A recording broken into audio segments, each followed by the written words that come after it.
Alathur ASMM higher secondary സ്കൂളിന്റെ 119ാമത് വാർഷികാഘോഷം തരംഗം 2025 എന്ന പേരിൽ വർണ്ണാഭമായി.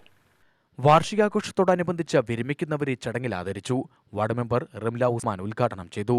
ഒരുപാട് ആളുകൾ ഇപ്പൊ എനിക്ക് മുന്നിലിരിക്കുന്ന ഒരുപാട് ആളുകൾ ഇതിന്റെ പൂർവ്വ വിദ്യാർത്ഥികൾ തന്നെയാണ്. അല്ലെങ്കിൽ ഇവിടെ അധ്യാപക സുഹൃത്തുക്കളോ അല്ലെങ്കിൽ വിദ്യാർത്ഥി കാലഘട്ടത്തിൽ ഇവിടെ പഠിച്ചു പോയവരോ ആണ്. ഞാൻ അടക്കമുള്ള ആളുകൾ. ഞാൻ പഠിക്കുന്ന കാലത്ത് ഈ പറഞ്ഞതുപോലെ NE ഹൈസ്കൂളായിരുന്നു. ഈ ഇടക്കാലത്താണ്, കുറച്ച് കാലത്തിന് ശേഷമാണ് ഈ ASM ഹയർ സെക്കൻഡറി സ്കൂൾ എന്ന പേര് വരാനുള്ള കാരണം.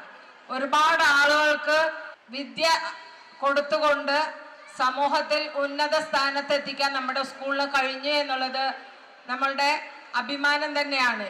ആലത്തൂരിൻ്റെ ഹൃദയഭാഗത്ത് തന്നെ വളരെ പ്രൗഢിയോടുകൂടി തലയുയർത്തി നിൽക്കുന്ന ഒരു സ്കൂളാണ് നമ്മുടെ സ്കൂള്.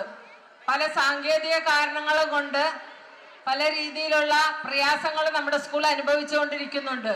ഇപ്പം നേരത്തെ പറഞ്ഞ പോലെ അധ്യാപകർ വിരമിച്ചു കഴിഞ്ഞാൽ പ്രത്യേക സാങ്ഷൻ വാങ്ങിച്ചിട്ട് വേണം നമുക്ക് പുതിയ അധ്യാപകരെ ഇവിടെ നിയമിക്കുന്നതിനുള്ള അനുമതി വാങ്ങാനും അതുപോലുള്ള കാര്യങ്ങളൊക്കെ ചെയ്യാനും. PTA president P. പ്രദോഷ് അധ്യക്ഷനായി. പ്രധാന അധ്യാപിക PS ഷീജ റിപ്പോർട്ട് അവതരിപ്പിച്ചു. Alathur AEO P. ജയന്തി പ്രതിഭകളെ ആദരിച്ചു. വ്യാപാരിയും പൂർവ്വ വിദ്യാർത്ഥിയുമായ P. അപ്പുക്കുട്ടൻ ബമ്പർ സമ്മാനം വിജയികളെ തിരഞ്ഞെടുത്തു. PTA vice president M. Rajan, mother PTA president Shanimol, principal PR Ranichandran, deputy പ്രധാനാധ്യാപിക P. സജിനി എന്നിവർ പ്രസംഗിച്ചു. Coordinator C. ഗോപകുമാർ സ്വാഗതവും സ്റ്റാഫ് സെക്രട്ടറി R. ഗിനി നന്ദിയും പറഞ്ഞു.